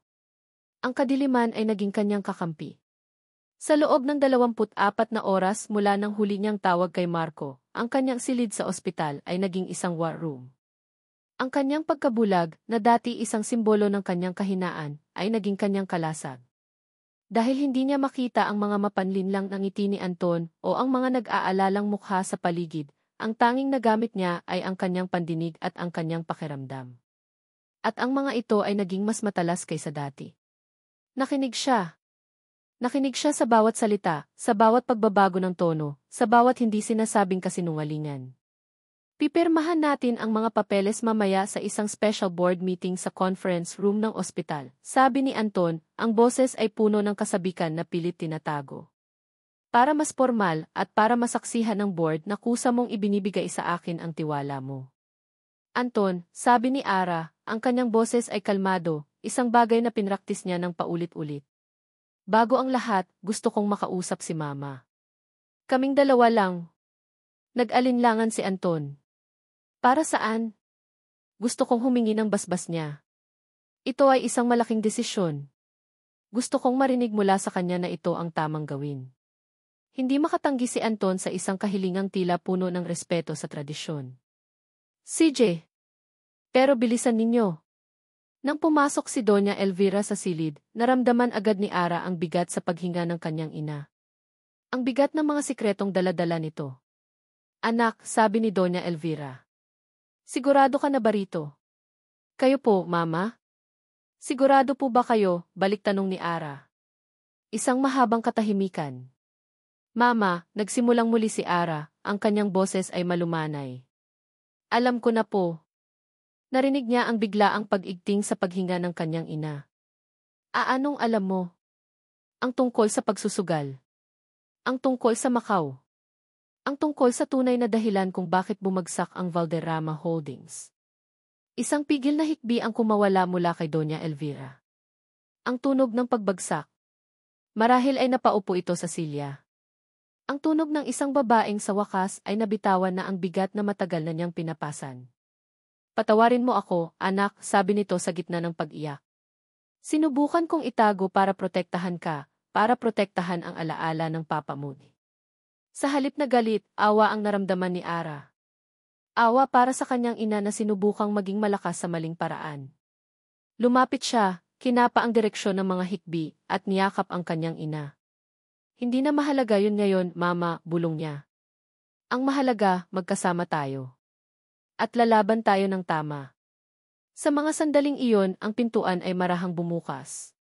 Sorry to interrupt, sabi ng isang boses na hindi na estranghero sa kanila. Ang boses ni Marco. Marco de Leon. Pagkatapos ng kanyang pag-uusap kay Anton, alam ni Marco na isa lang ang kanyang pag-asa, katotohanan. Ang buong katotohanan. Nilapitan niya si Doña Elvira bago pa man ito makausap ni Ara. Inilahad niya ang lahat, ang ebidensya ni Anton, ang pamba-blackmail nito. Handa siyang tanggapin ang galit ng matanda.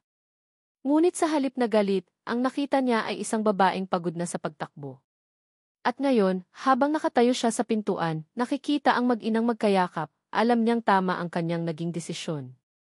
Marco, sabi ni Doña Elvira, tumitingin sa kanya, ang mga mata ay puno ng luha ngunit wala ng bakas ng pagkamuhi. Mayroon itong pagtanggap at pagsisisi. Lumapit si Marco sa kanila. Tumingin siya kay Ara na nakabaling sa direksyon ng kanyang boses. May plano ako, sabi niya. Pero kailangan ko ang tiwala ninyong dalawa. Ang conference room ng ospital ay napuno ng mga miyembro ng board ng Valderrama Holdings.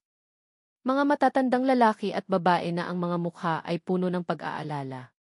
Sa gitna ng mahabang mesa, nakaupo si Ara, sa kanyang tabi ay si Doña Elvira. At sa kabisera, si Anton, na parang isang haring handa ng koronahan. As we all know, we are here to witness the signing of the agreement that will merge Valderrama Holdings with the Legarda Group. Panimula ni Anton, ang kanyang boses ay puno ng kumpiyansa. Inilapag niya ang mga dokumento sa harap ni Ara. This will save the company and secure its future. Kinuha ni Ara ang ballpen na inabot sa kanya. Ang kanyang kamay ay nanginginig.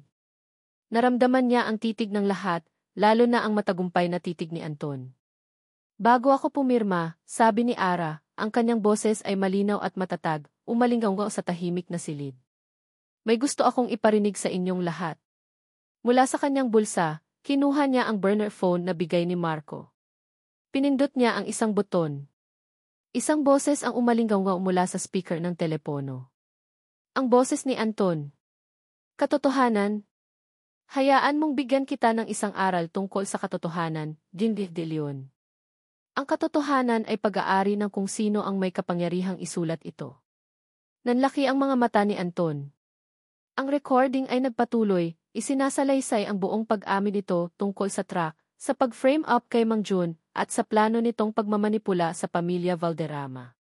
Nang matapos ang recording, isang nakabibinging katahimikan ang bumalot sa silid. Paano? Bulong ni Anton, nakatingin kay Ara na may pagkamuhi at hindi makapaniwala.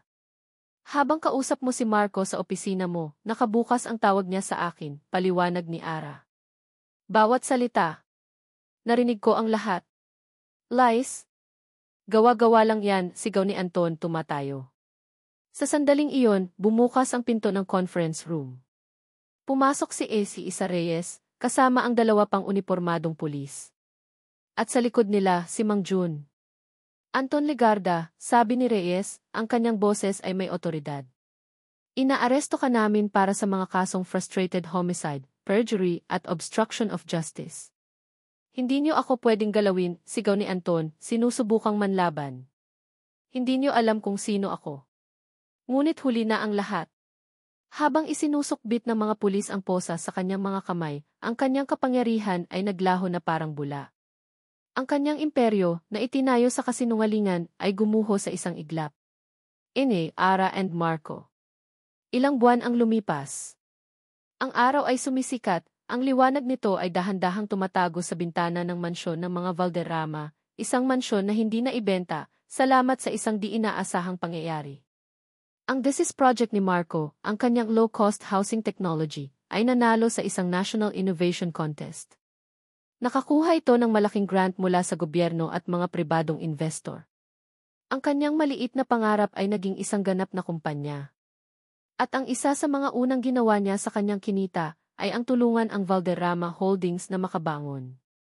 Hindi bilang tagapagligtas, kundi bilang isang partner. Nakatayo si Ara sa balkonahe, nakatingin sa sumisikat na araw. Ang kanyang paningin ay unti-unti nang bumabalik. Ang dating kadiliman ay napalitan na ng malabong mga hugis at kulay na ayon sa mga doktor ay patuloy na lilinaw sa paglipas ng panahon. Naramdaman niya ang isang pamilyar na presensya sa kanyang likuran. Isang pares ng mga braso ang yumakap sa kanya mula sa likod. Ang amoy ni Marco.